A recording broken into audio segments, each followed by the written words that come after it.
Yes, good morning, good evening, good afternoon. Welcome to day 3 of Peace Week. My name is Ben Bowler from Unity Earth, and this is day 94 of the 99 days of peace through unity. And I'm really excited about our morning plenary this morning, which is dedicated to a subject which I know is very, very dear to so many of our hearts, which is how to get to a world beyond war. I just want to welcome our guests for today, our speakers, David Swanson, Phill Gittins, Maya Garfinkel. Welcome to Peace Week. Thanks for having us. Thank you. Thank you so much. So happy to be here. You're very, very welcome. And as we prepare to learn about your activities at World Beyond War, which has come through Bob and Noel from the Co-Creators Convergence, who are so excited to be able to get you guys to come and speak to us. So thank you for being available. And an international team with David in the US, Maya in Canada, and Phill in continental Europe. And we're going to be having a very substantive conversation today. There will be some time for questions and answers a little later on. So if you're here in the Zoom room, do pop some questions in the chat as we go through. But I'm going to start today with our 99 Days of Peace Through Unity and Peace Week promotion, just because I think there's some themes in here that our speakers are definitely going to be speaking to. So let's start with that, and then we'll introduce our speakers.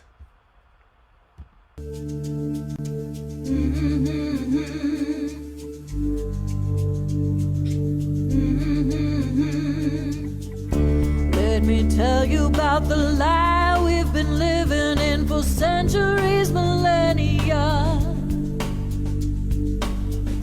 They say peace through domination's justifiable while building up the arsenal. All the sages and wise men of the ages were guiding us to look within ourselves. But the fear so divisive and the lies so enticing, we keep spinning this hell. Shine your light, you are the future being told. Call to evade the seeds we've sown. 99 days of peace through unity. 99 days of peace through unity. 99 days of peace through unity. 99 days of peace through unity. 99 days of peace through unity. 99 days of peace through unity.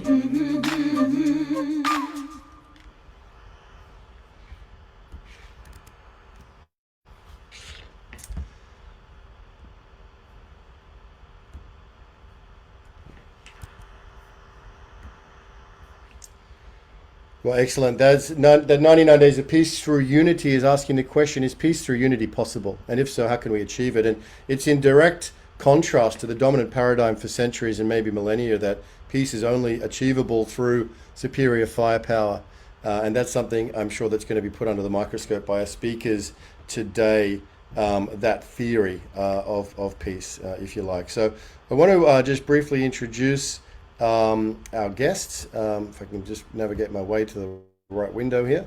Sorry, there's my Mac is excited to play that video, but now it's struggling to find its place. So, okay, I want to introduce firstly David Swanson. David Swanson is co-founder, executive director, and a board member of World Beyond War. He's based in Virginia in the United States. David is an author, activist, journalist, and radio host. He is campaign coordinator for rootsaction.org. Swanson's books include War is a Lie. He blogs at davidswanson.org and warisacrime.org. He hosts Talk World Radio. He's a Nobel Peace Prize nominee and was awarded the 2018 Peace Prize by the U.S. Peace Memorial Foundation. So really, really wonderful to have you here with us, David. Also with us is Maya Garfinkel. Garfinkel. Sorry, Maya Garfinkel is World Beyond War's Canada organizer, Maya is a community and student organizer based in Montreal, Canada, on unceded Canadian Kehaka territory. She is currently finishing up her BA in Political Science and Geography at McGill University. As an undergraduate, Maya has organized at the intersection of the climate and peace movements with Divest McGill, Students for Peace and Disarmament at McGill, and the Divest for Human Rights campaign. They've also worked on mobilizations around decolonization, anti-racism, and democratization across North America. So outside of political work, Maya can often be found cooking communally, engaging with multi-faith collaboration, or exploring a new city park. Maya, it's great to have you with us as well. And last but not least, we have Phill Gittins. We'll just pull up Phil's bio here. Phill Gittins, PhD, is World Beyond War's Education Director. He's from the UK and based in Bolivia. Dr. Phill Gittins has over 20 years of leadership, programming, and analysis experience in the areas of peace, education, youth and community development, and psychotherapy. He's lived, worked, and traveled in over 50 countries across 6 continents, taught in schools, colleges, and universities around the world, and trained thousands on peace and social change related issues. Other experiences include work in youth offending prisons, oversight management for research and activism projects, and consultancy assignments for public and non-profit organizations on peace, education, and youth issues. So, wow, what an august panel and an amazing organization. I know all of us at Unity Earth and Peace Week are looking forward to learning a lot more about your work at World Beyond War. So, David Swanson, without further ado, please take us into it. How do we get to a world beyond war? Thank you, Ben, and thank you to everyone involved here. Wonderful song and video there, very much enjoyed. Hope we can get a link to that. Thanks for including us. So I'm going to speak, and then Phill is going to discuss the educational work that can move us away from war. And then Maya is going to discuss the nonviolent activism that can do the same. So I get essentially the easy part, which is why we should abolish war. And to do that, I'm going to try to share screen here and look at a PowerPoint, and you all can let me know if it's working and if I should be changing anything about it. Working beautifully, David. Working beautifully. Great. So I say this is the easy part. It's an even easier part. Well, that didn't work. That worked. It's an even easier part when a particular war isn't dominating your televisions and media outlets.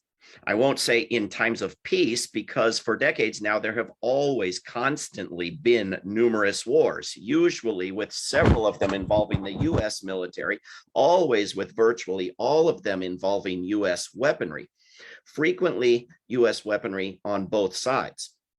But sometimes all the current wars join that largest ongoing public project in the US, the massive constant funding and preparations for war in moving offstage. And we call those times the times of peace. Vegetarians between meals love peace in times of peace. See if I can get to the next slide. I can. As an example of what happens when you speak up for peace in times of war, a brilliant artist in Australia named Peter Seaton recently painted a mural of a Ukrainian soldier and a Russian soldier hugging. He had asked people about his plans, including local Ukrainians, and they had thought it sounded great. But some of the same people joined in a disturbing sort of groupthink once the mural was up, going so far as to declare themselves traumatized, not to mention offended. How dare an artist, now suspected, of course, of working for Moscow, depict soldiers hugging while the evil Russian soldiers were actually killing Ukrainians? I think there was no mention of what Ukrainian soldiers are doing. As someone who daily receives angry emails defending the two different sides of this war, I can easily imagine supporters of the Russian side indignantly professing their outrage at not depicting the Ukrainian soldier slitting the Russian's throat. It's less clear to me that the good people of Melbourne, so offended by hugging, would have found it tasteful to show the two soldiers hacking each other with knives. For virtually any audience, one of the two soldiers would have to be stabbing the other in the back, while the victim penned a beautiful note home to his mother. Now that would be art. What have we come to that we're outraged by hugging? Do we not want reconciliation? Do we not wish for peace? While we all know of the Christmas truces of World War I, a photo from which you're seeing, and similar incidents, while we can all think in general of soldiers as the victims of top government officials, we are supposed to reserve such thoughts for all wars in general, but never for the current war during the sacred and beautiful demonization phase in which we live and breathe our hatred for the leader and every supporter of the other side, whichever side that is.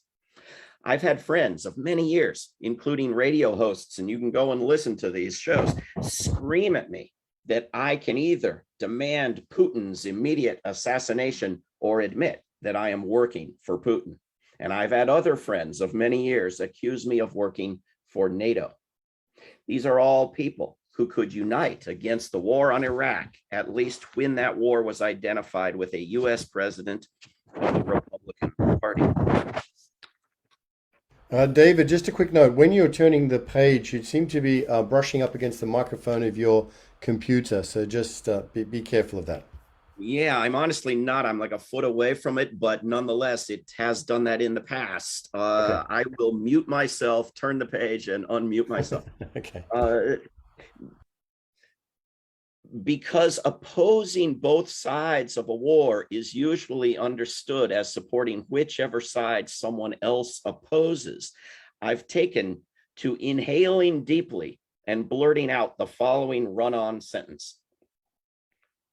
I oppose all of the horrible killing and destruction in Ukraine, fully aware of the imperialistic history of Russia and of the fact that NATO expansion predictably and intentionally led to this war, disgusted that peace activists in Russia are locked up, and sickened that they are so effectively ignored in the US that it's not needed except for high-profile whistleblowers. And I hold these weird positions while actually not suffering from any particularly extreme ignorance of the history of the Cold War or NATO expansion or the death grip of US weapons dealers on the US government or the status of the US government as top weapons dealer, top promoter of militarism to other governments, top foreign base builder, top war instigator, top coup facilitator, and yes, thank you. I have heard about the right-wing lunatics in the Ukrainian as well as the Russian governments and militaries. I just haven't picked one of the two to want killing people or overseeing nuclear weapons or power plants during battles. And I am indeed sickened by all the slaughtering of people the Russian military is engaged in, even while I cannot fathom why human rights groups should feel ashamed for reporting on the atrocities being committed by the Ukrainian military. And I do know how much the US and UK have done to prevent peaceful resolution, as well as how much Russia has. And I am aware that some Russians feel scared and threatened, and that Russian-speaking Ukrainians have felt scared and threatened, just as I am aware that other Ukrainians, not to mention Western television viewers, feel scared and threatened. In fact, I myself feel quite scared and threatened that the risk of nuclear apocalypse is going to keep climbing while the war continues. And I think that both sides, while radically different and deserving blame for very different things, should be able to recognize at the very least that a stalemate that drags on and on, killing and destroying while building the risk of nuclear war, serves nobody other than the weapons dealers, not even the politicians, so that it would be better to negotiate peace now than to do so later or to find it to be too late, that the world has non-optional environmental and disease crises it could be better dealing with in the absence of this insane butchery. And this could be recognized with or without recognizing that the two sides have been able to negotiate with some outside help on questions of grain exports and prisoner exchanges, rendering ridiculous the tired claims by both sides that the other side is a monster with whom you shouldn't and couldn't negotiate, and with or without recognizing that both sides have engaged in both unspeakable horrors and restraint of various sorts, targeting helpless people for death and suffering both more than is acceptable, needless to say, none is acceptable, and less than is possible, and with or without beginning to open any minds to the alternatives that existed for both sides, even at the point of greatest escalation, and the nonviolent, unarmed defense alternatives that exist for governments and nations around the world, should they choose to pursue them on the scale that would make them most effective. By the way, we're putting that hug mural, which was taken down in Melbourne, up on walls and buildings and billboards and yard signs around the world. I am going to mute for 1 second. I am hoping to have unmuted, but I need to get to the next slide. A World Beyond War, at World Beyond War, we have created a website that addresses 4 sets of myths common to war support: that war can be inevitable, justified, necessary, or beneficial. Most people live without war and without ever suffering from war deprivation.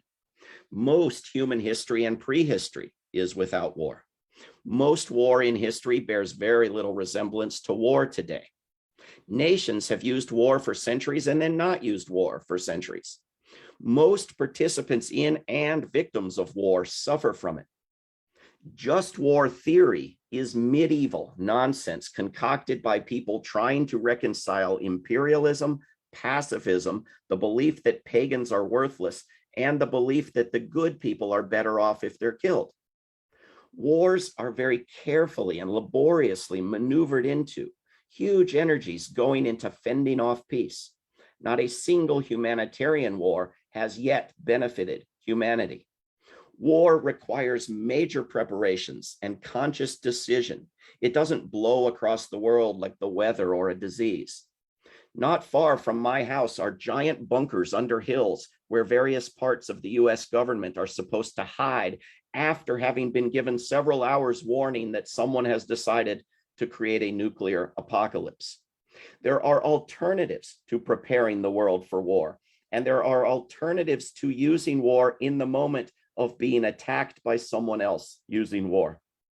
In fact, it is possible to stop arming the world, to support the rule of law and cooperation, and to prepare unarmed defense strategies.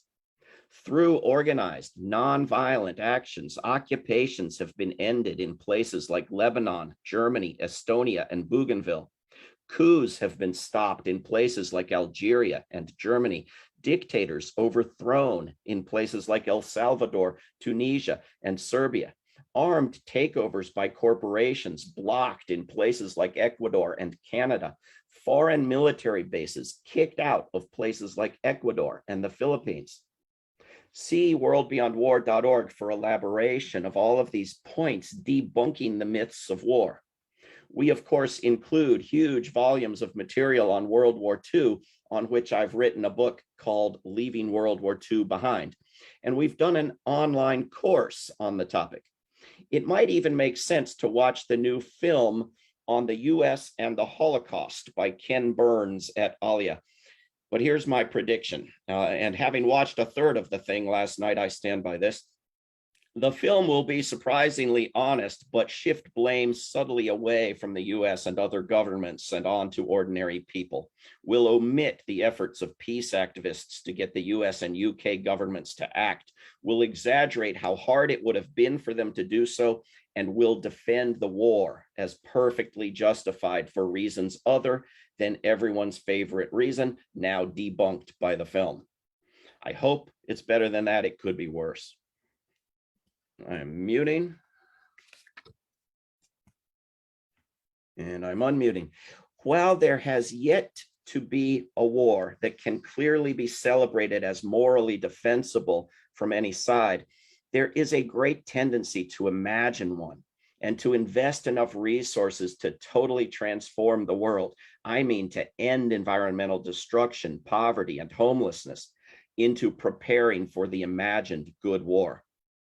But were there actually a war that did more good than harm, it would still never do enough good to outweigh having kept the institution of war, the standing armies, the bases, the ships, the planes around waiting for the just war to arrive.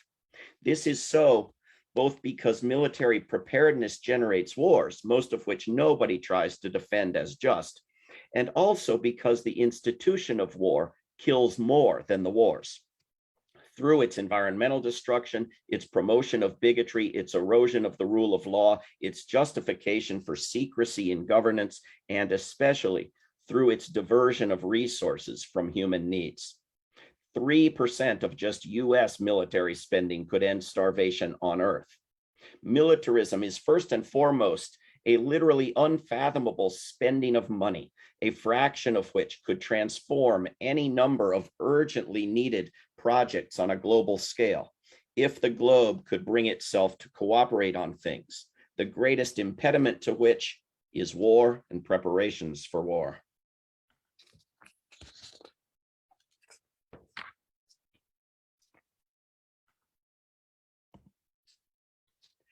So we've also included on the website at worldbeyondwar.org links to reasons for ending war, including it's immoral, it endangers, it erodes liberty, it promotes bigotry, it wastes $2 trillion a year, it threatens the environment, it impoverishes us, and alternatives exist.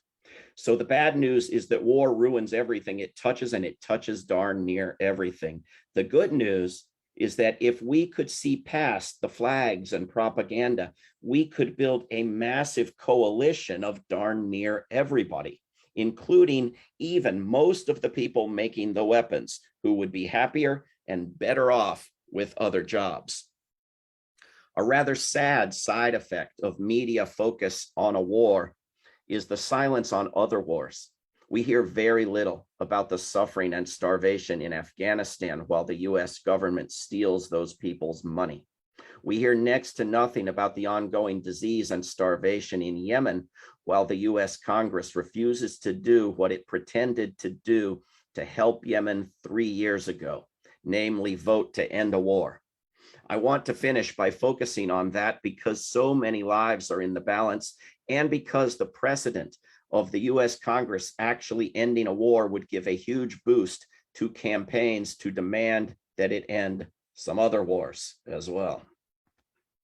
Despite campaign promises, the Biden administration and the US Congress keep the weapons flowing to Saudi Arabia and keep the US military participating in the war on Yemen. We can say similar things about the Canadian and British and other governments. Despite both houses of Congress voting to end US participation in the war when Trump had promised a veto, neither house has held a debate or a vote in the year and a half since Trump left town.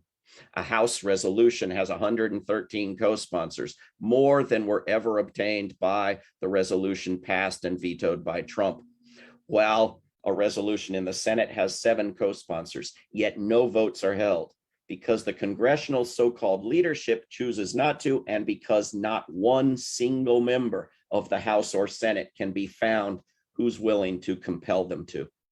It's never been a secret that the Saudi-led war is so dependent on the US military, not to mention US weapons, that were the US to either stop providing the weapons or compel its military to cease violating all of the laws against war, never mind the US Constitution, or both, the war would end. The Saudi-US war on Yemen has killed many more people than the war in Ukraine thus far, and the death and suffering continue despite a temporary truce, which has failed to open roads or ports. Famine, potentially aggravated by the war in Ukraine, still threatens millions. CNN reports that, quote, while many in the international community celebrate the truce, some families in Yemen are left watching their children slowly die. There are around 30,000 people with life-threatening diseases requiring treatment abroad, according to the Houthi-controlled government in the capital, Sana'a. Some 5,000 of them are children, end quote. The passionate speeches by senators and representatives demanding an end to the war when they knew they could count on a veto from Trump have vanished during the Biden years, chiefly because party is more important than human lives. Now, I think I've strayed into both education and activism, but I hope not to have overlapped with what Phill and Maya will be discussing.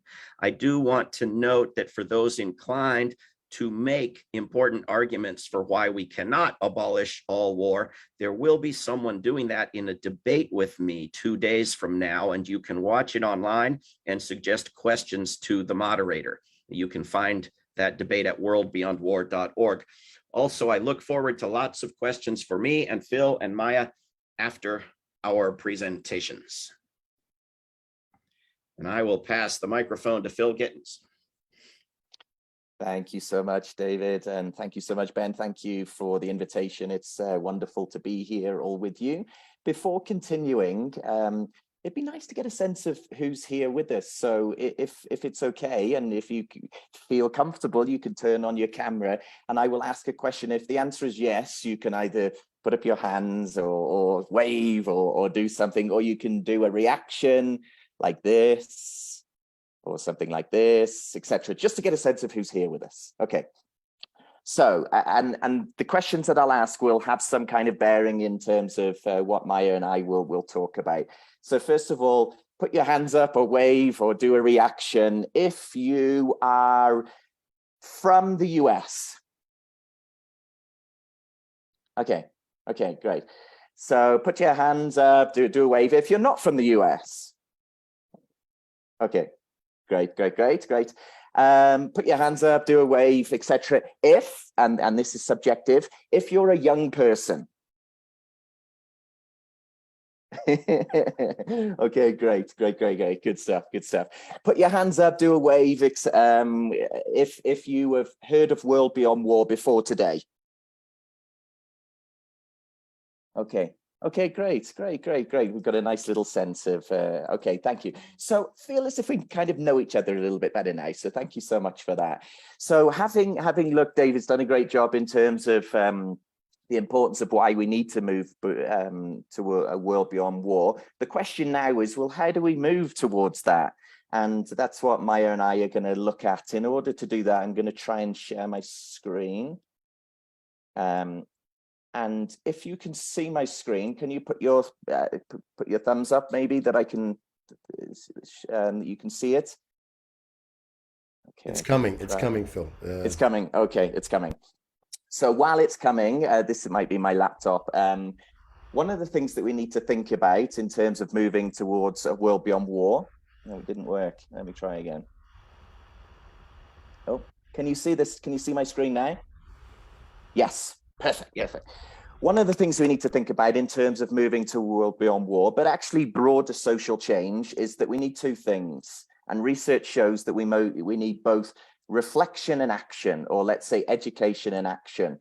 And that's the way in which World Beyond War work. We in broad strokes, we can think of our work as trying to educate more people more effectively around the issues of war and how to move towards a sustainable and just peace.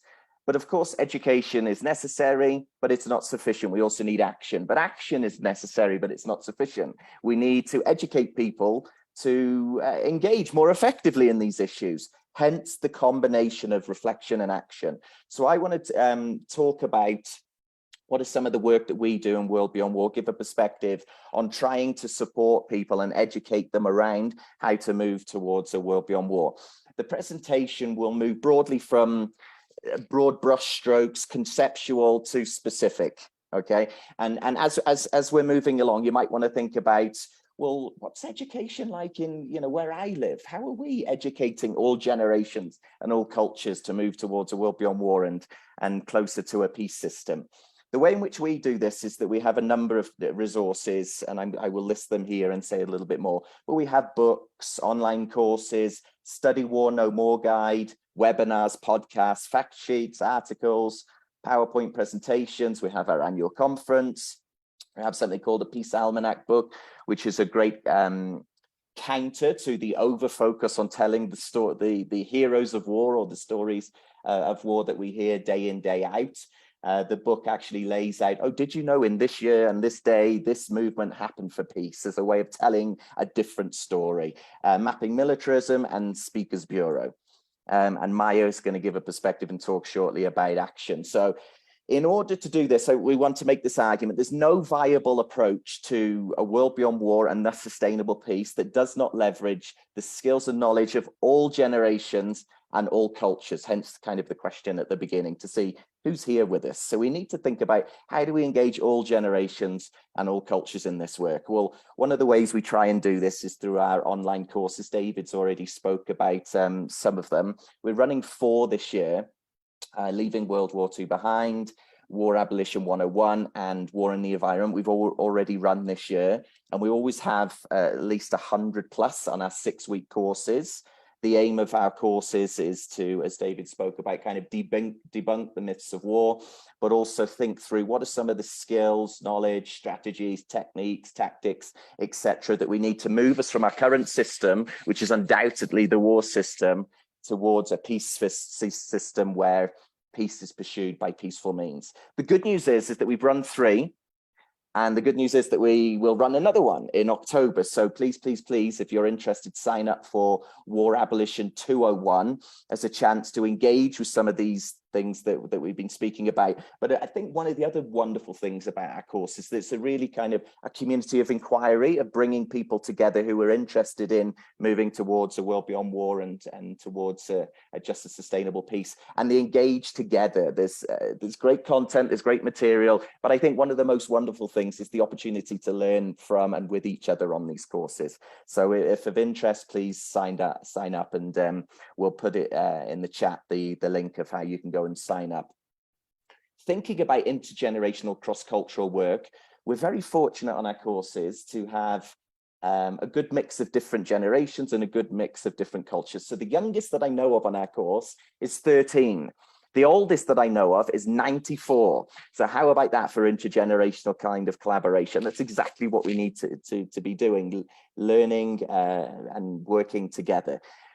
The people that tend to take our courses range from students, activists, educators, right up to PhDs, professors, etc. So it's a real learning laboratory bringing people together. And here, some of the people that have taken our courses and wrote a little bit about their experiences. Here's our Study War No More guide that we did in collaboration with the Global Campaign for Peace Education, a free online resource for those educators that are interested in how can I maybe generate or facilitate some conversations around some of these issues of how to move towards a world beyond war, the role of young people, the role of women, reconciliation, global governance, civil society. So if you go online, Study War No More, you can check out a whole host of free resources which might be helpful. The good news is that we have global recognition for some of the work we do around education and more broadly. Action, the 2021 US Peace Prize, and before that, the Global Educators Challenge Award awarded World Beyond War for their creative approaches to peace education and global challenges such as war abolition, climate change, etc. But here's another argument. Yes, of course, all generations are important. Yes, of course, all cultures are important. But a good case could be made right now that much more attention should be put towards working with young people in particular in terms of moving towards a world beyond war. Why is that? Well, now we have more young people on the planet than ever before in the whole of history. Think about it. All of the world's governments, all of the world's religions espouse their own versions of peace. They all talk about peace, but ask yourself, how many schools around the world, how many universities around the world are teaching peace, are teaching young people the skills, networks, resources needed to move us away from a world beyond war to a culture of peace? Not many, because of the overfocus on war. So that is part of idea. But the question is not so much we need education, of course. The question is, what kind of education do we need? And if we look at, let's say, schools, universities, they're quite strong in terms of concepts, in terms of theories, but not as strong in terms of the doing part. And I think sometimes as activists, we lean too far one side also, over to the activism part, and sometimes miss out on the important kind of thinking element. We now know that as human beings, we're not a brain on a stick.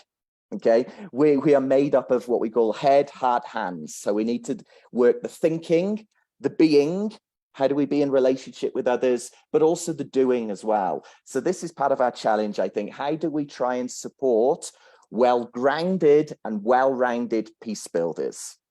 So with this in mind, what we need to be doing, I think, in terms of educating people around how to move towards a world beyond war, is encouraging them first and foremost to turn the mirror inwards. You know, Gandhi spoke about be the change you want to see in the world. And then, of course, we're not just in the world on our own. So inner peace is necessary, but it's not sufficient. We need to communicate and be in relationships with others. So this idea of non-violent communication is necessary, but it's also not sufficient either. What we need to do is look at three levels, we think. Self, inner peace, peace with others, and peace with systems. So this is part of our challenge that we try and look at in World Beyond War. And in order to move from the abstract to a really concrete example, we're going to give an example of a project that we did last year with 12 countries, young people, communities in 12 different countries across 3 different continents. The project looked at the head of peace building. So, you know, what is peace? What is war? What is conflict? What is violence? What is power? And then the heart of peace building. So how do I be in peace with myself, but then peace with others? So this non-violent communication side of things. But then again, of course, our knowledge, our way of being, let's say, is ultimately judged on what we do in the world. Behaviors matter. You know, opinions are great, but at the end of the day, behaviors matter. So how do we put into practice some of the ideas, etc., that we're learning on the courses? So we need to support, and we try and support those that we work with to think through how do we design, implement, and Maya's going to be talking about this, strategies, projects, initiatives, etc., to try and make a concrete impact on the ground. Well, the good news, we have many examples of doing this. This is one project that we did last year in collaboration with Rotary, which is the largest business and service organization in the world with 1,200,000 members. It was a huge project, first of its kind for the whole of the peace building field, first of its kind for the whole of Rotary, first of its kind for the whole of World Beyond War, where we engaged young people and communities in a developmental peace education and action project. Peace education was 6 weeks online, and we engaged these countries. Each country had a country project team made up of 10 young people, 18 to 35, and then 4 adults who kind of served as coordinators and mentors. So it was a real intergenerational collaborative effort.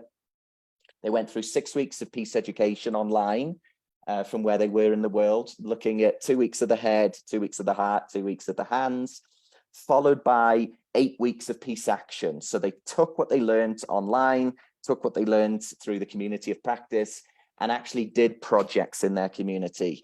I won't go into this now, but it's basically, this is what it looks like visually. What they did is move from 6 weeks of peace education to 8 weeks of action. Part of the idea with this is how do we support participants, young people, to move from being, let's say, objects, so peace building done to them, to becoming what we call subjects. So where they are the agents of change, they are actually doing the peace projects in their community. And we had this idea of this community of practice throughout, where, let's say, Venezuela, South Sudan, Cameroon, Ukraine, Russia, young people had chance to learn from each other about this great work and share their perspectives on some of the opportunities and challenges that they face trying to move towards a world where a world beyond war.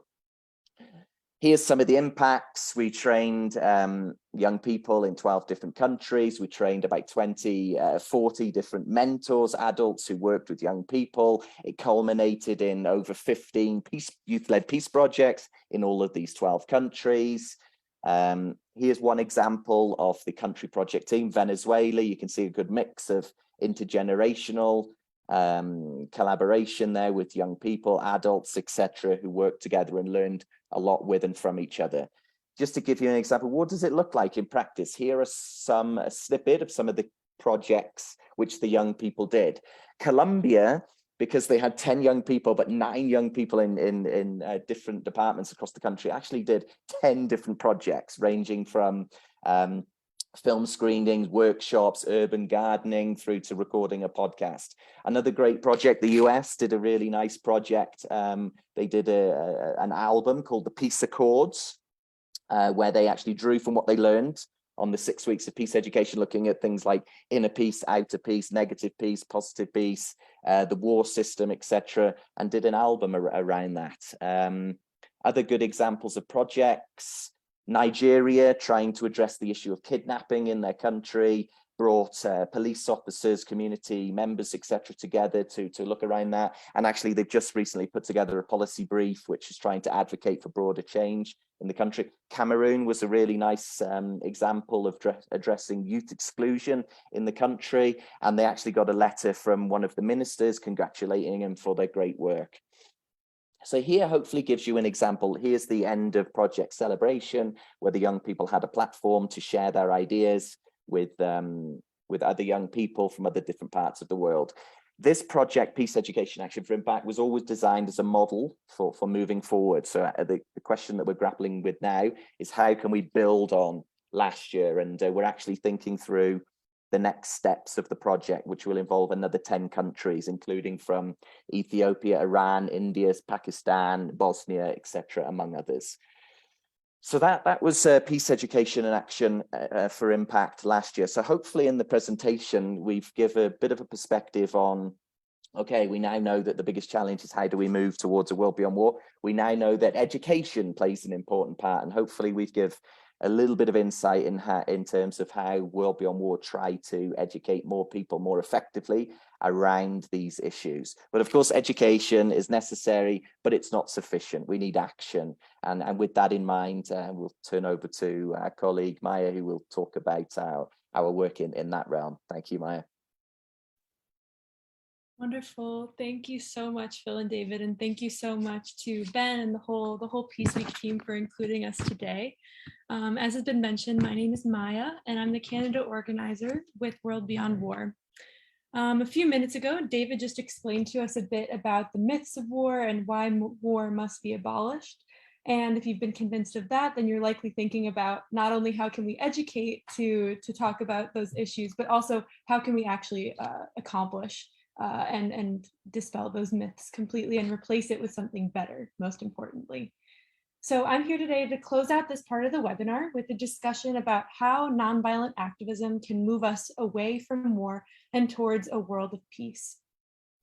And during this discussion, I'm just going to talk briefly about sort of what nonviolent activism is, more broadly, why it should be used, and then I'm going to talk more about how we actually do nonviolent activism here at World Beyond War with some broad thoughts and also some specific examples.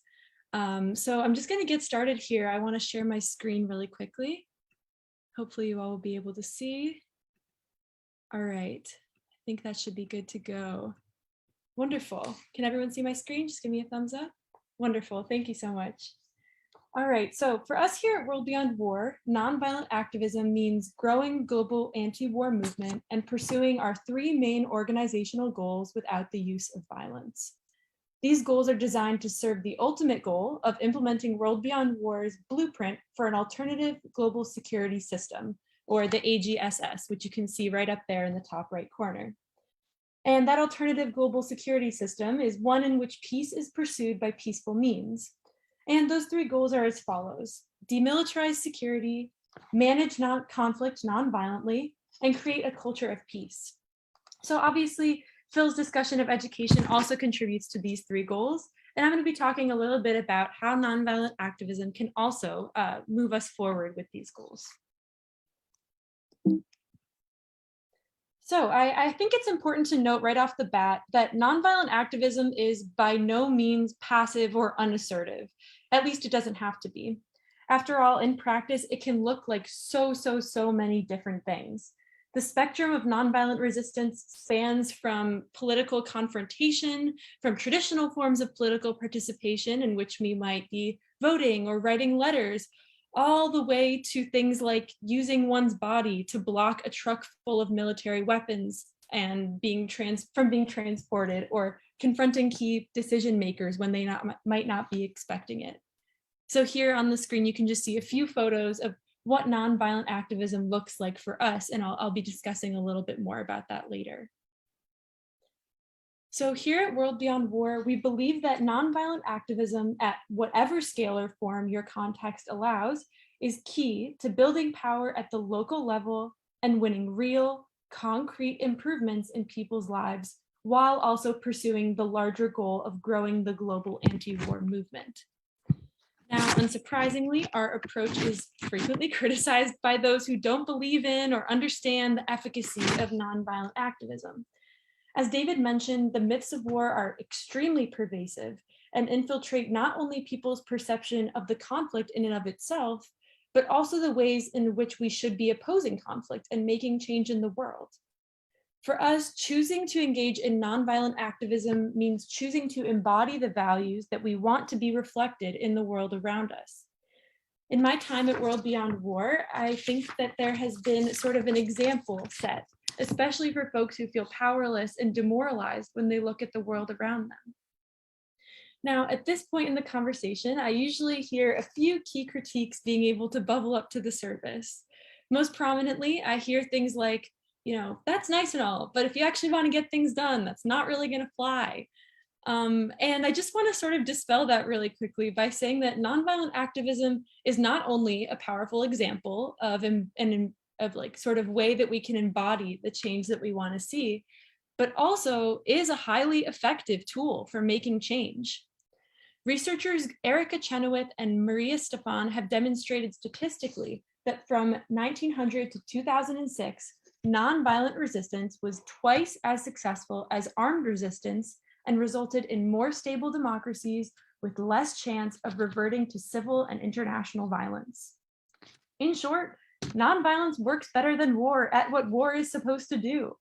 And we now know that countries are more likely to experience the onset of nonviolent campaigns when there is already a greater amount of mobilization around the world.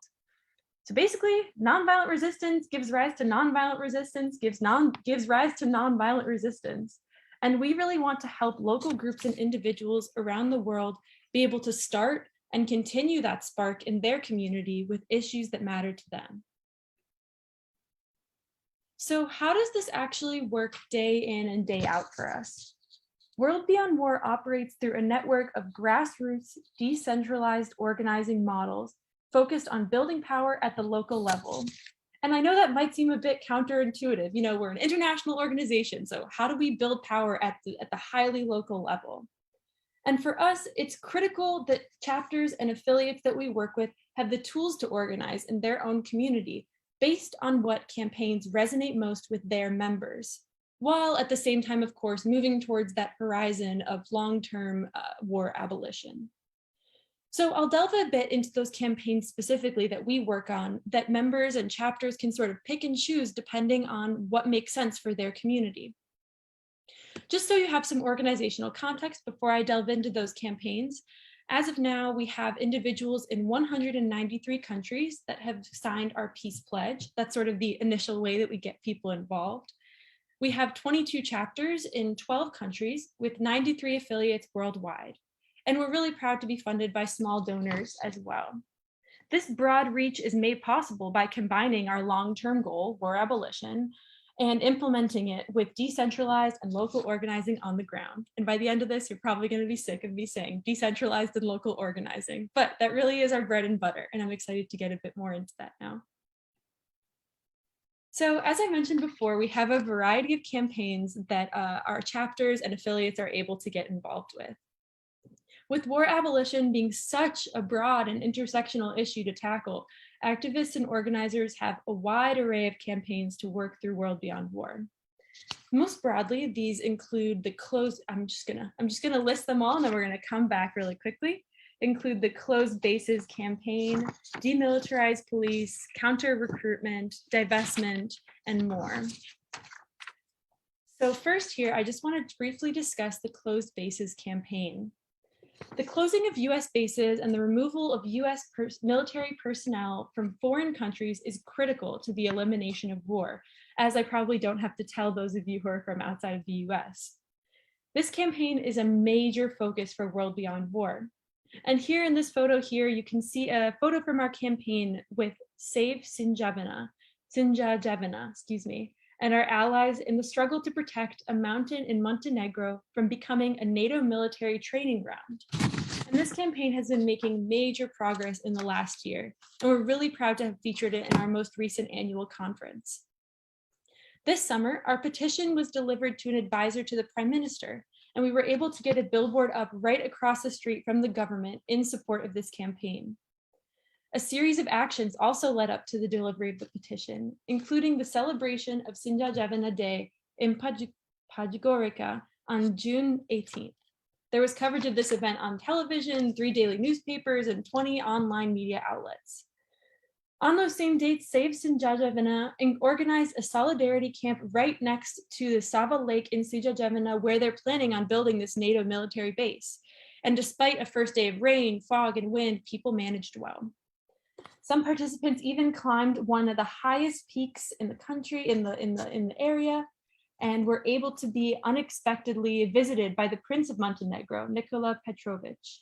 He gave full support of the struggle and told us to count on his support in the future.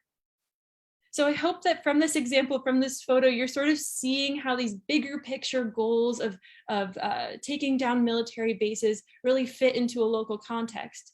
Here, there was already movement on the ground, and we were able to lend World Beyond War resources, connect them to the annual conference, so on and so forth, to really amplify that campaign and connect it to a larger struggle to bring down military bases around the world as a part of the campaign for war abolition. So we're kind of moving up and down the scale here, and I'm hoping to do that with the other campaigns that I'll briefly mention as well.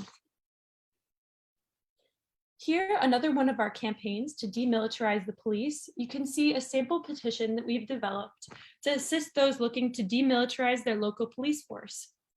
What's more, we also provide some key real-life examples for folks to get started, including in Charlottesville, where a petition for demilitarization of the police gathered over 1,000 signatures and inspired a resolution stating that the Charlottesville Police Department will not receive military weaponry from the US military or military-style training from US Armed Forces, the military police, or any private company for that matter. So we believe it's critically important to ban militarized policing, whether or not your local police force is currently engaged in it. And these concrete resources, we really believe, help folks on the ground really get off the ground with their campaigns. So often in the peace movement, especially, it can feel so isolating when we're thinking about these issues by ourselves, fighting propaganda by ourselves, and having something concrete to latch onto and rally folks around is really critical to being able to further our goals that I mentioned before. Moving on, I want to discuss a little bit about our campaign for counter-recruitment. This is largely a US-based campaign, but like other campaigns, we're able to extend it to the context of other countries. And this campaign is all about recognizing that US wars start in high schools. The tentacles of massive Pentagon web extend to high school cafeterias and main offices, which I actually experienced as a high school student in the US as well, living right by a military base. We must focus some of our attention on the alarming pace of the militarization of America's public schools.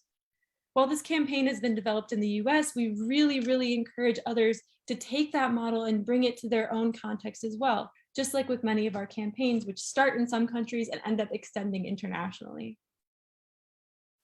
Moving on, I want to discuss a little bit about one of our most popular campaigns to join in on, and that is divestment, a campaign that's very close to my heart.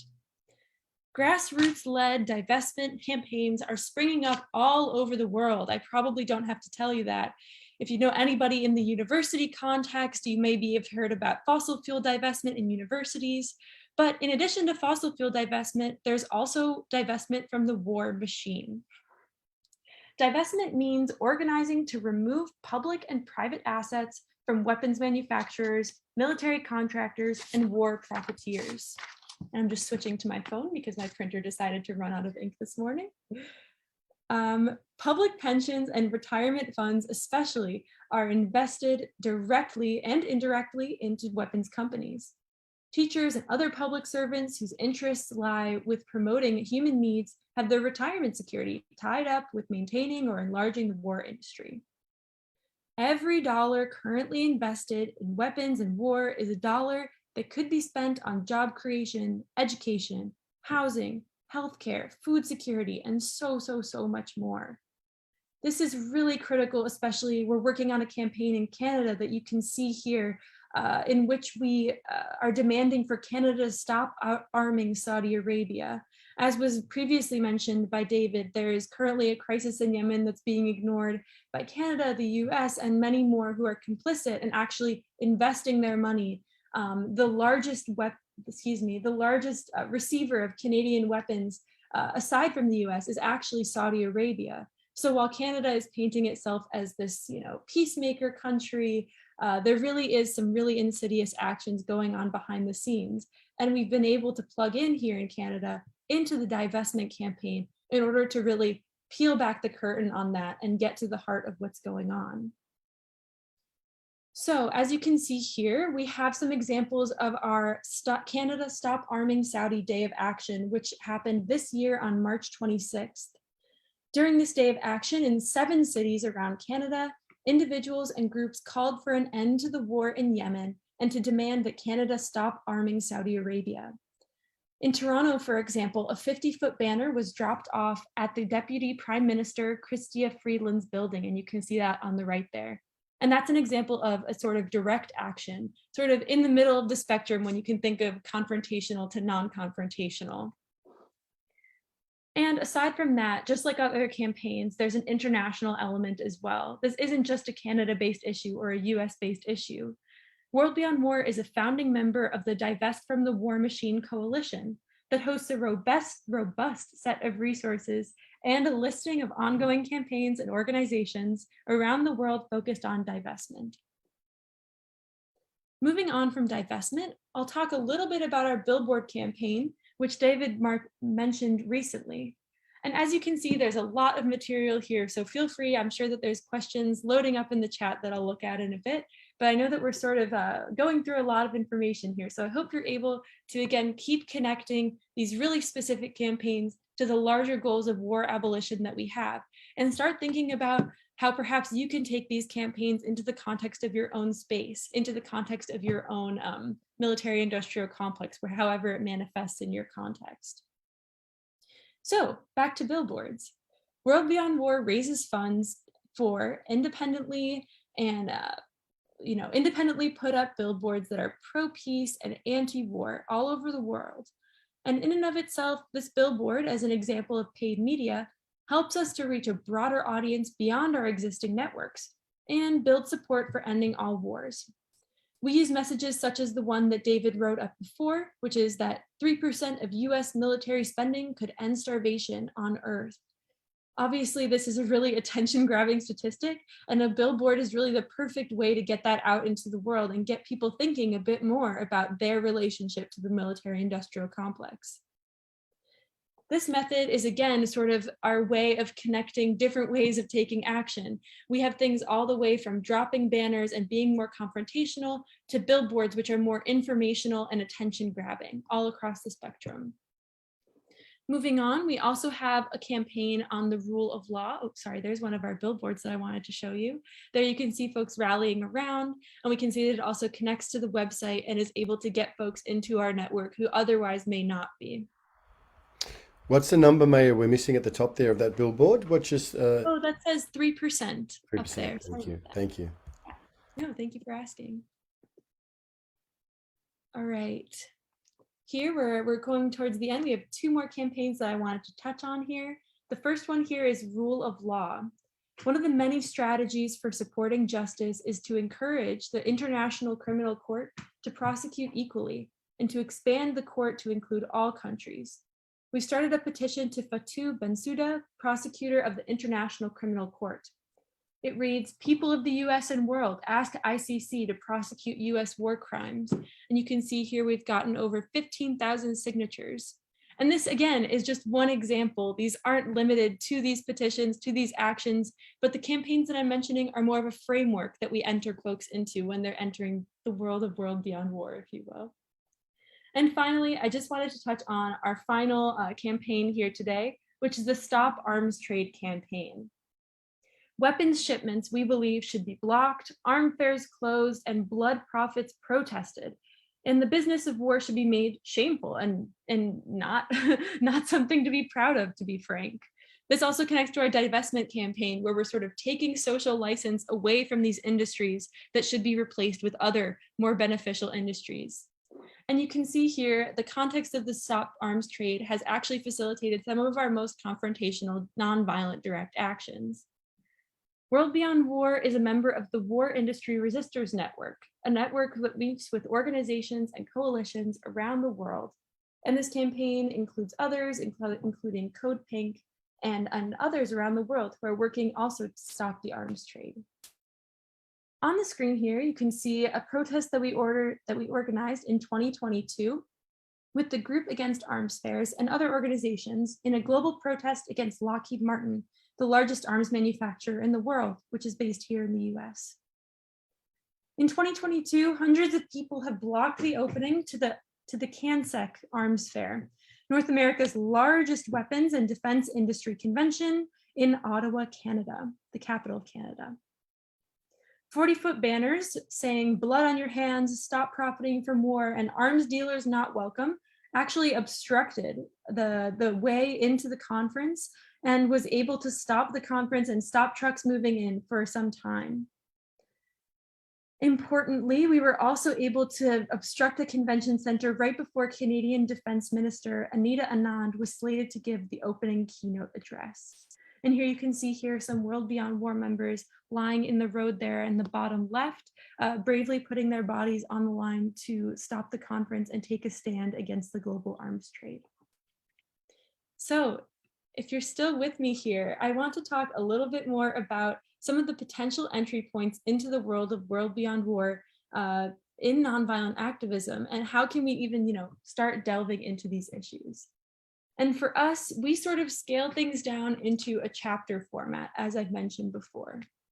And these chapters are really, really key into helping folks not just facilitate big discussions, but also local approaches that funnel our resources into the grassroots level. As Phill mentioned, we provide resources, training, discounted books, online courses, listservs, all those good things to folks on the ground, and actually help them start up their chapters so they're not just left alone to their own devices.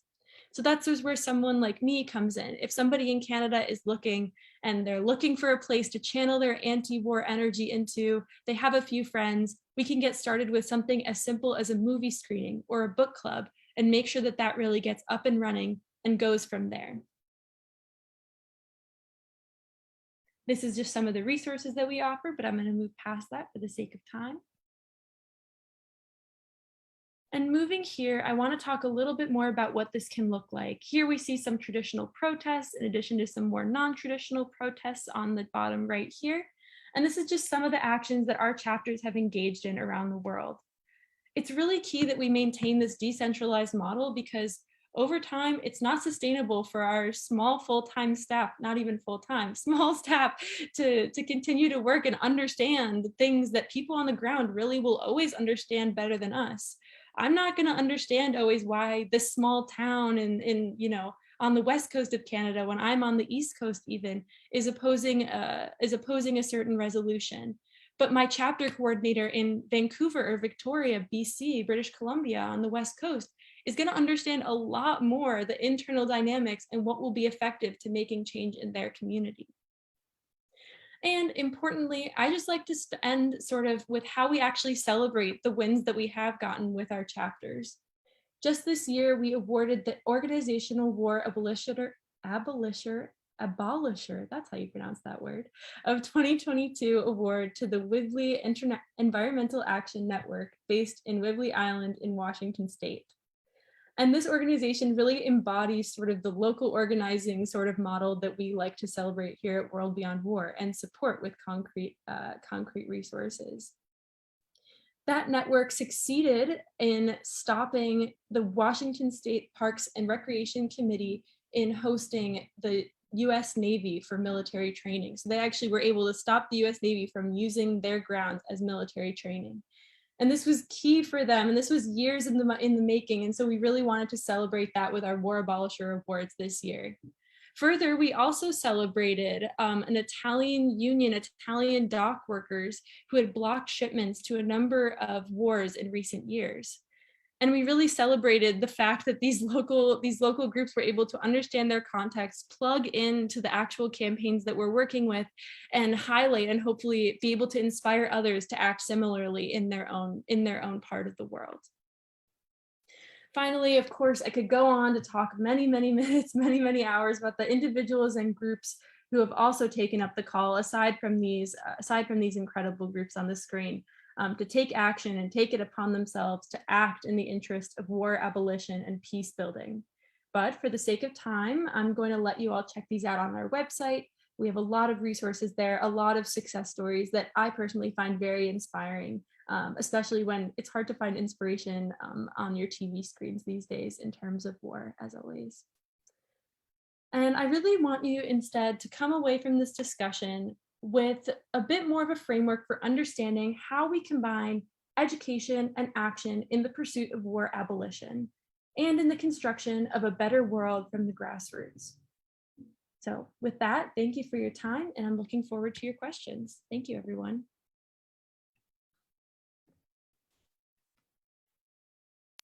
Wow. Wow.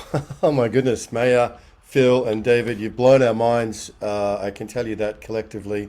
What an extraordinary thing to learn about your work. And isn't it amazing we can be in this field, if you like, for years and years and years and not come across each other. And there are so many organizations, and I'm sure you guys have this in the peace movement globally and locally.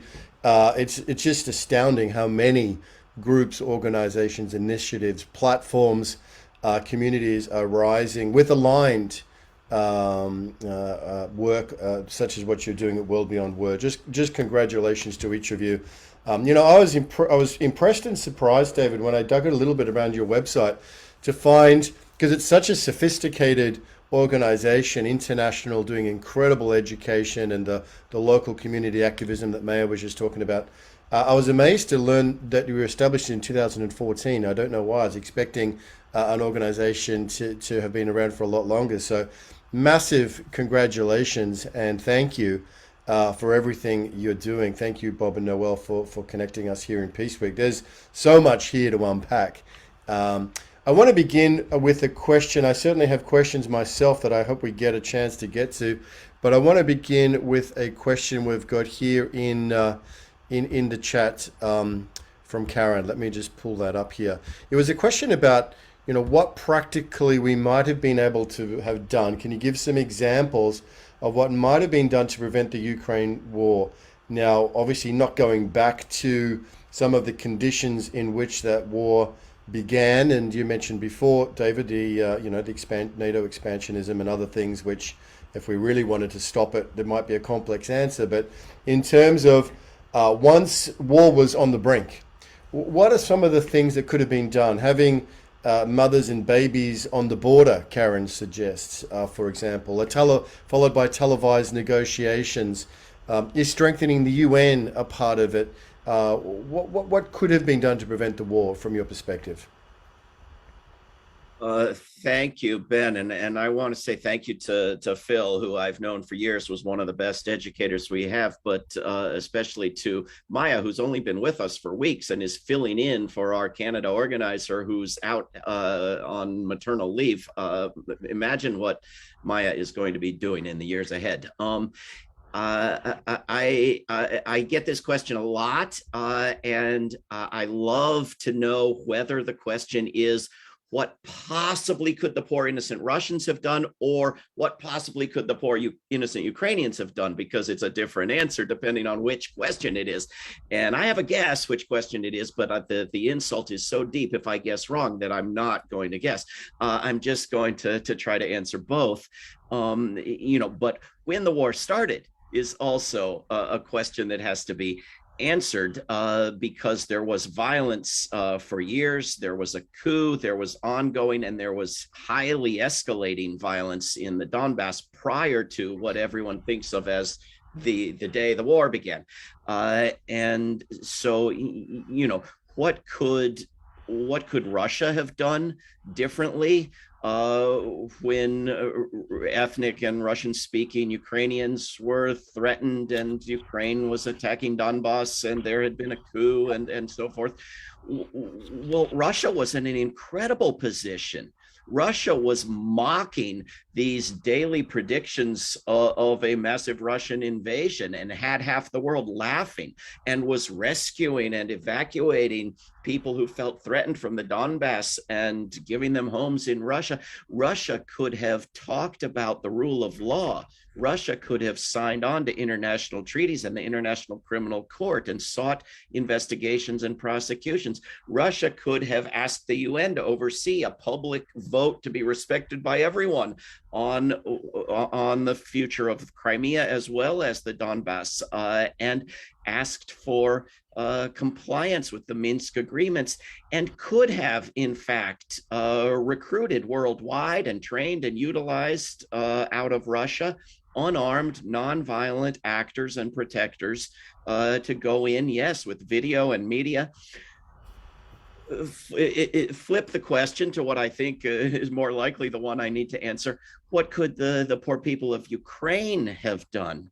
Not going back in time, not going back to the coup or the escalation or the weapons shipments, but what could they have done in that moment?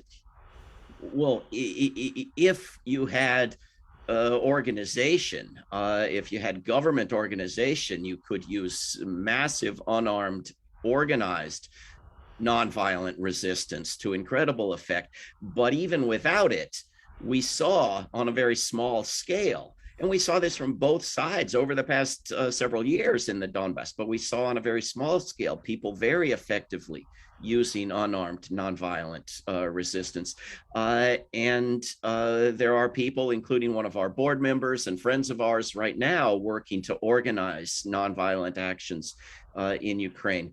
But you also could have had, it's hard to know whether I'm supposed to say what the government should have done or what an individual in their house should have done. I think, David, that Karen, sorry to interrupt you. Karen did clarify. She's talking about what the world community of peace people, what could have been the response from the community of peace organizations or people who want peace globally. What could we have done to? Well, there are millions of answers, and I need to shut up really soon so we can get on to other questions. But I've written at enormous length on this, and we've done endless webinars on this. I think the most important thing we can be doing is demanding negotiations rather than escalations and weapons shipments. And there have been negotiations succeeding on prisoner exchanges and grain exports, and there have been negotiations darn near succeeding, were it not for harmful foreign intervention on making peace. And we need to get back to the idea that negotiations are not shameful or treasonous any more than hugging is. Beautiful, beautiful. Does Phill or Maya have anything you want to you add to that before we maybe go to a follow-up? Nothing specifically, just to highlight, well, two things really. One is related to positionality, remembering that, what's happening right now, Ukraine, Russia is terrible.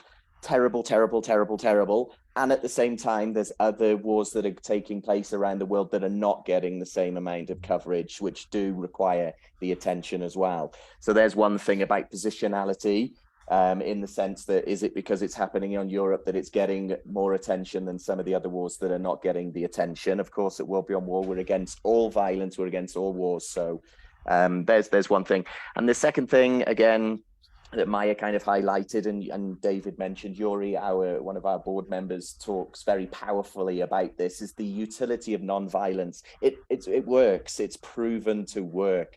We need to be talking more about the utility, the power of nonviolence right now, rather than sending, of course, arms and things like this, which of course makes us less secure, more armed, and less likely to move towards peace. Wonderful. Go ahead, Maya. I wanted to mention really quickly, sort of as a concrete example of action that has taken place, is not only targeting governments in terms of Ukraine and Russia, but also targeting the corporations, the war profiteers that have benefited directly and actually made millions because of this war. We like to say that those war profiteers are actually the only people who end up winning wars, the only groups that end up winning wars. So that's something that we're doing here in North America, from afar, rather than sending weapons shipments and those kinds of things. We're encouraging folks to divest from the military industrial complex and call out the fact that those companies are actually making money off of people suffering. And that's just an example of what what something like so the type of action that we can take that's not intervention and escalating, like David mentioned, but rather de-escalation and that sort of thing. I'm very interested in your thoughts around the role of the nation state, the United Nations, national sovereignty. I think, Phil, you mentioned before one of the areas you do in your education is global governance. And just when you talk about on your website, the ultimate goal here is a just and sustainable peace. And yet the notion of national sovereignty has embedded in it almost an inalienable right to wage war when one wants to, even when part of leagues of nations or United Nations or whatever it may be. As soon as the national interest gets to a trigger point, nations tend to pull out of such agreements and do the thing that they're wanting to do anyway, under some belief in national sovereignty. On a round whole planet, is this idea of national sovereignty, is it perhaps one of the chief barriers to peace? And how can you speak to the strategy or the solution for an evolution of our global governance systems that will enable the ultimate goal of a just and lasting peace? So who's that one to? Who wants to go? I think he mentioned your name, Phil, although I certainly want to speak to it too.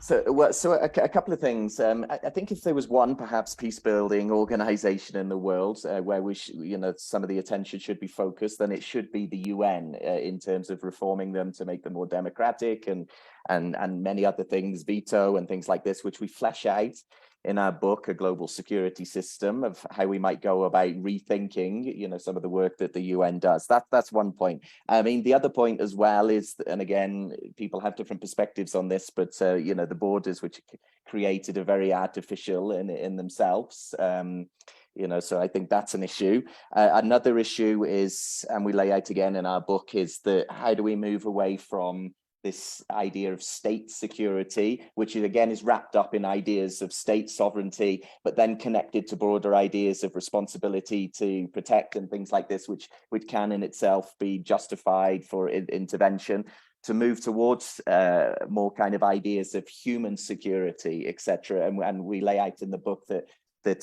we're now, systems thinking tells us that we're living in an interconnected, globalized world. None of us are safe until all of us are safe.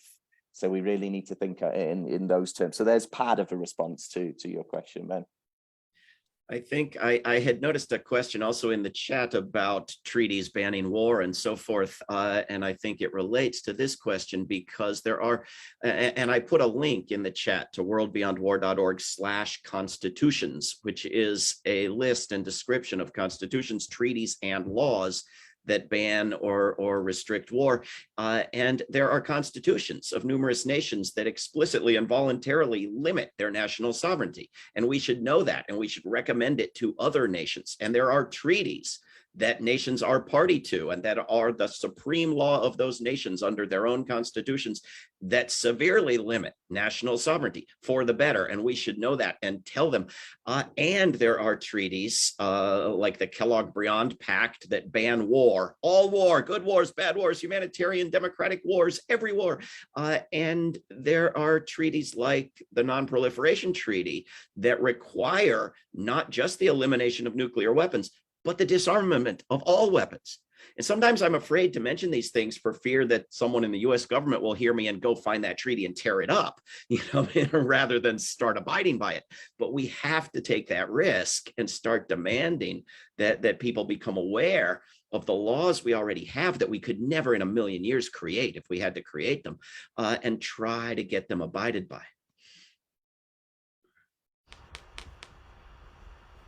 Thank you, David. And that I think goes to one of the questions, Noel, you had as well about, isn't there a treaty for the US preventing it from going to war, which seems ridiculous, but it seems like there's something in place. May, did you have anything you wanted to add about this, the challenge of national sovereignty on the road to a just and sustainable peace?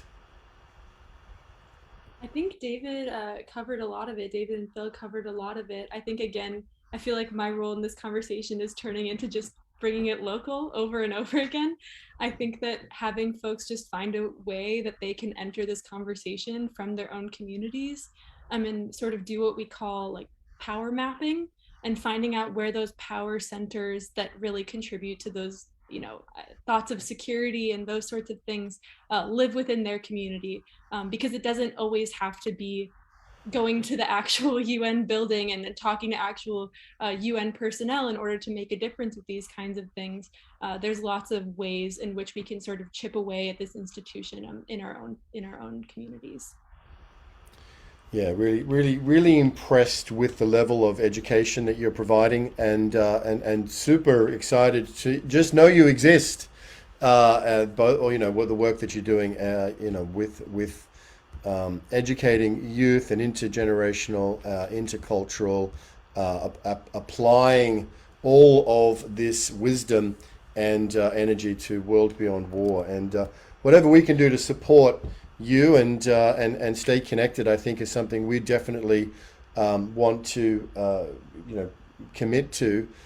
This community, just to sort of share back to you, David and Phill and Maya, I've mentioned a few things about Jonathan Granoff, who did a session yesterday with Deepak Chopra actually on human security, and it was from the deepest personal to the global. So this conversation is one that's very ripe in our community. This year, the 40th anniversary of that first celebration or observance of the International Day of Peace in the early 1980s. I'm wondering, Phill or anyone, if you're working with Jeremy Gilley from Peace One Day in the UK, or how, I guess the question to perhaps finish up on, how can we better, as civil society, how can we better coordinate and organize, resource, and execute in honor of Martin Luther King's mandate that we need to organize more effectively than we have until now, and we need to learn to organize more effectively than the military-industrial complex.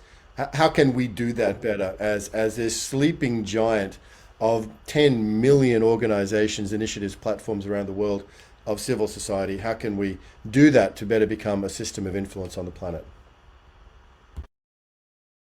Well, I can certainly speak to this, and Phill and Maya may want to as well, but the answer is yes, regarding Jonathan Granoff and regarding Jeremy Gilley and regarding numerous other Jonathans and Jeremys and people around the world. And, we try at World Beyond War to join and take part in every coalition we learn of that we can support, that aligns with our principles.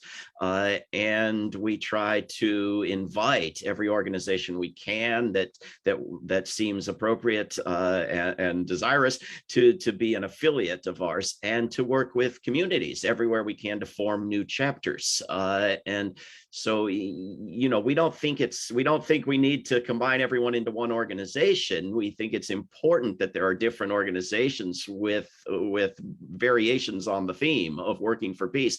But we think it's important for everyone to work together in those many areas where we agree and are stronger working together, including with organizations that are not focused on peace, but are focused on environment or poverty or homelessness or racism or any of the many, many issues on which war ought really to be a big factor, and typically is not for reasons of flags and propaganda. So, we agree with the goal, and any advice and assistance is welcome, but we're working on it.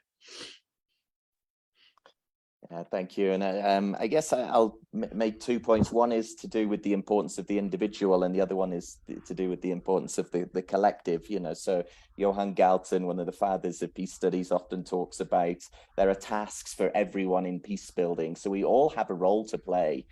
Peace is not just for states, organizations. The idea of a culture of peace is that everyone has a role to play, in that. So the individual is important. And at the same time, of course, you mentioned about Martin Luther King and Gandhi and things like this. And we remember the names because of it's an individual, but these were collaborative efforts. There's no way we remember them unless they didn't mobilize people to work in collaboration. So at World Beyond War, we can't do any of the work that we do without the wonderful people on the ground. They are the real superstars, like Maya's always spoke about, and David, others.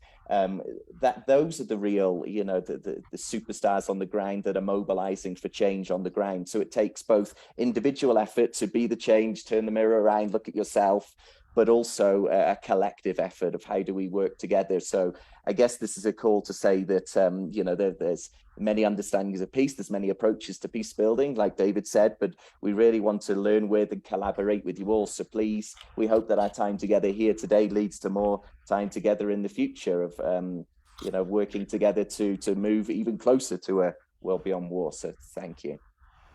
Absolutely, absolutely. And we do have one last question from Marty K. Casey, who's got a hand up. But I just wanted to present through Peace Week, we are launching the 7 core needs. And the 7 core needs, just to really flash it up in brief, if I can perhaps share my screen for a second, I think it's relevant here. We started on day 1 of Peace Week with living soil. We had Vandana Shiva, an incredible panel. Day 2 was yesterday, was healthy water.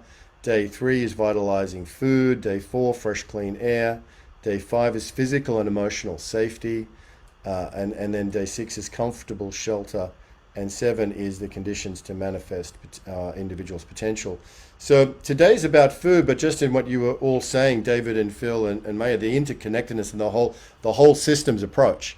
The war in Ukraine has created incredible shortages in food and food production and food pricing. So all of these are interrelated. So that's one. I think there's great power in recognition of that everybody who's working in whatever part of the spectrum for this transformation is contributing to the whole. And I think that is something that we can take heart in.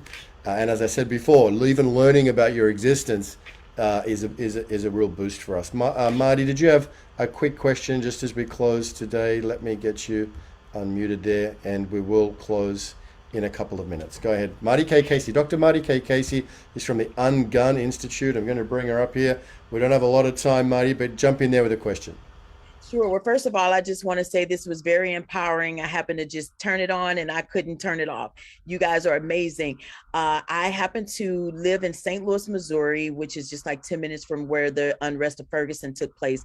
And the one thing that I wanted to just share is that to all of you all, but specifically Maya, this is a good time right now to go to the cities that have actually experienced an extreme unrest and to teach the things and the tools and everything that you were speaking about. And the time is like, I would say it's like right now where we are experiencing a low tide where there's nothing going on and people can receive the information better than versus trying to receive those instructions when they're in the middle of active trauma. So I don't know if there's something that myself or I can do to open up those doors of opportunities here in St. Louis and maybe even some of the other cities where I work with some other individuals. But the information that you all have is so priceless. I just could not sit here and not share that much with you. Thank you so much. I really, really appreciate that. And I'm actually originally from the Midwest as well, so strong connection there too. But I wanted to mention, I think it would be great to connect you with our organizing director, Greta, who works in the United States mostly, and she would totally be able to plug in, and I completely agree with the sentiment.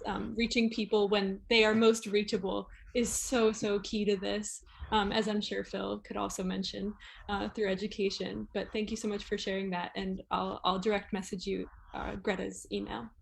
We have a lot of friends and allies around St. Louis, including Veterans for Peace, which in the U.S. is based there. And we try to work on educating people about the vicious cycle of war fueling racist violence, domestically fueling war, and the historical pattern of racist violence in the United States soaring just after major wars, as well as the whole problem of demilitarizing police and getting the military weapons out of the hands of the police, and by the way, out of the hands of the military too. We'd love to work with you on any of this. Thank you, and thank you, Ben. Marty's amazing. That's a great connection. Just in real rapid closing here, we actually have a Russian language program starting in 30 minutes in the translation Zoom room. It's how global and personal challenges activate human potential. It will be translated into English in live translation Thank you, David Swanson. Thank you, Phill Gittins, and thank you, Mayor Garfinkel, for being with us for World Beyond War. We are supercharged, and I've signed up. I've signed the Peace Pledge. You got at least one new supporter, and I suspect many, many more from your efforts today. So thank you for being with us in Peace Week, and we look forward to the journey to come all the way through to a just and sustainable peace on earth. Thank you for being with us.